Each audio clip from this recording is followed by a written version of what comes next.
All right, everyone, let's go over partial fraction decomposition. So the two questions that are going to be on the test, like I said in my Canvas announcement, will look almost identical to what we see here on that green practice test that I gave you. So questions 4 and 5 are asking you to do something with partial fraction decomposition. So I'm just going to go over both of those. So the first one is just asking you to write out the partial fractions, but not determine the values of the coefficients, which means we just need to write it out with the A's, B's, C's, all that stuff, but we don't have to actually do all of the solving. So what I need to pay attention to is the factors of the denominator. So it looks here like we have a linear factor, but there's a duplicate of it. So there's two of that same linear factor. Okay, here is also a linear factor. But this one in the middle is an irreducible quadratic. Okay, and when I say irreducible, I just mean when I look at x squared plus 2, I know that I'm not going to be able to factor that into a linear piece, so I'm going to have to leave it as a quadratic. So to write this out, if I write the whole equation, then I start with the original problem, which is x squared minus 10x plus 7 over that entire denominator, x minus 5 squared, x squared plus 2, and x plus 4. My fractions, I'm going to have 1, 2, 3, 4 fractions, because that's how many factors there are in the denominator. So I'm going to start with this guy because this is the most basic. So if I use x plus 4 as a denominator, then all I need on top, because this is linear, I just need a single letter. So I'm going to use A. Then I'm going to do the other linear piece, which is x minus 5. So on that one, I'm going to go ahead and use the letter B. And then remember we said that this one had a duplicate. There is another copy of x minus 5 in that denominator. So I need to also include, we still consider it a linear factor. It's just a duplicate of a linear factor. We also include it squared. So here it is once, here it is twice. And even though this would multiply out to be a quadratic, we're still treating it as a linear denominator. It's just that it's there multiple times. The only time we use more than just a single letter up here is in this case when we have an irreducible quadratic. So for this one, for our irreducible quadratic, x squared plus 2, the only difference is the numerator is going to be linear instead of constant. So these are constant, these are just going to be numbers. But this one could potentially be linear depending on the values of the actual coefficients. So I'm going to use dx plus e. And again, this one is not asking you to calculate the values of those coefficients, so we're just going to leave it just like that. You will notice that that is not exactly the way that it's written on your answer key that you have, but if you take it apart piece by piece, you'll find it really is the exact same thing. Okay. So now on to question number 5, where we actually have to find the values of those numerators. In order to set up our partial fractions, we need a factored denominator. So the first thing we're going to do is factor that. It looks like this one will factor by simply taking out the greatest common factor, which in this case is an x squared, leaving us with 2x minus 1 in parentheses.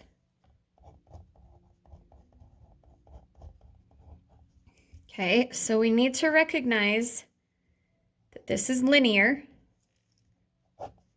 It's just an x, it's not an x squared. And what is this? Technically, it's an x times an x. So just like up here, it's a linear factor, it just has a duplicate.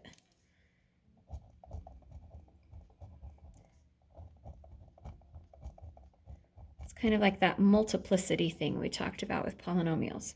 Okay, so we're going to set this up. we're going to have x squared plus 5x minus 2 over x squared times 2x minus 1. And that will equal, remember we've got a linear, but it's got a duplicate. So I'm going to use an a over one copy of that factor, a b over both copies of that factor, and then again, still linear, so I just need c over 2x minus 1.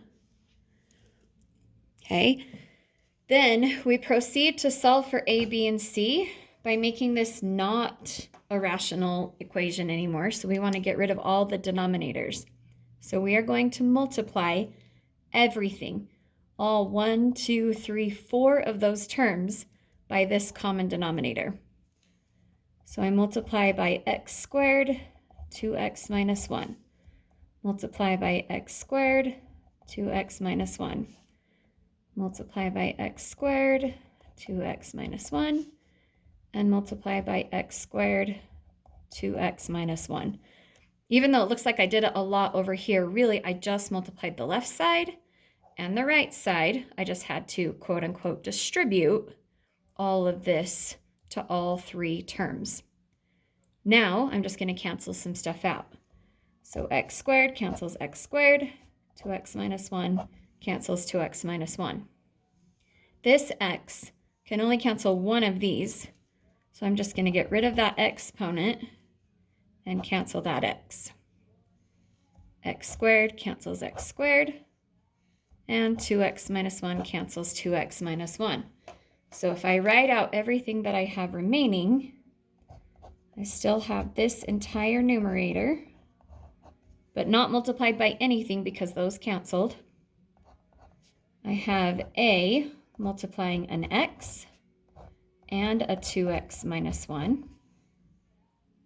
Okay, so that was x squared, 2x minus 1, but only one of the x's canceled, so I still have an x and a 2x minus 1, plus b, the whole x squared is gone, so that's just multiplying 2x minus 1, and the c is getting multiplied by x squared.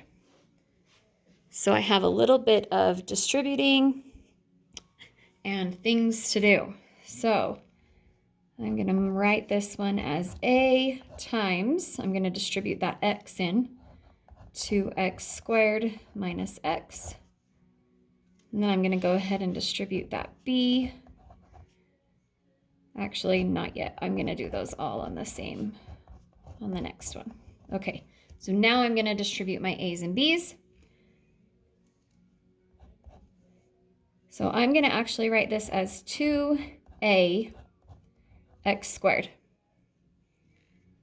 It doesn't really matter, but I want to be able to find all the pieces that have x squared in common, and I feel like it's a little easier if it's at the end.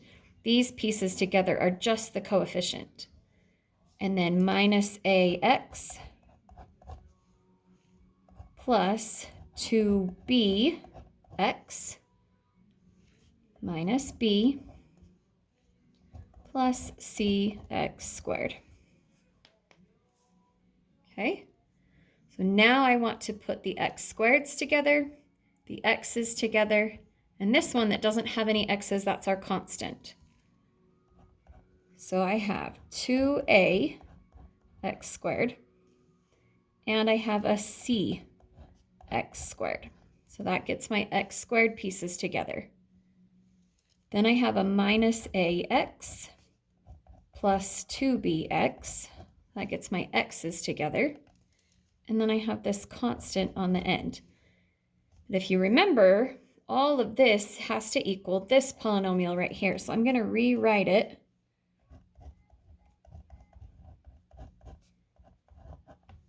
So I can see the coefficient on x squared is the number 1. The coefficient on the x is a 5. And the constant is a negative 2. So those are going to match up with these.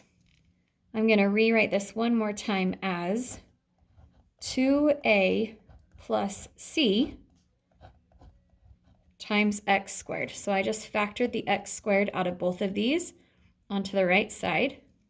Same thing over here. It's a negative a plus 2b if I just factor that x out, and then just a minus b. So now hopefully you can see how this 1 that's in front of x squared is the same as 2a plus c. And this 5 that's in front of x is the same as negative a plus 2b. And this negative 2 has to match this minus b. So the system that I now need to solve consists of 2a plus c has to equal the number 1, because 2a plus c has to equal this coefficient, which is a 1. Also, negative a plus 2b has to equal 5, because those are both coefficients on the x in two polynomials that are equal to each other. Finally, this negative b has to equal this negative 2. Hopefully you can see from that one that we actually already know the b value. I'm going to work down here at the bottom and say that b would have to equal 2, because negative b equals negative 2. Then I can plug this 2 back into here and find that negative a plus 2 times 2 would have to equal 5. Or negative a plus 4 equals 5. Subtract 4. Negative a equals 1. So a must be negative 1. Okay, so far I have b is 2, a is negative 1. Now let's plug that, a equals negative 1, into that top equation. 2 times negative 1 plus c is our other unknown, has to equal 1. So negative 2 plus c equals 1. Add 2 to both sides, and c must equal 3. I'm almost done. So I now know the values of a, b, and c. To write my answer, I just need to put a, b, and c in the spots where a, b, and c belong in those separate fractions. So negative 1 is our a over the x, plus we've got b over x squared, so it's 2 over x squared. And we've got 3, or c, over 2x minus 1. So that is our partial fraction decomposition.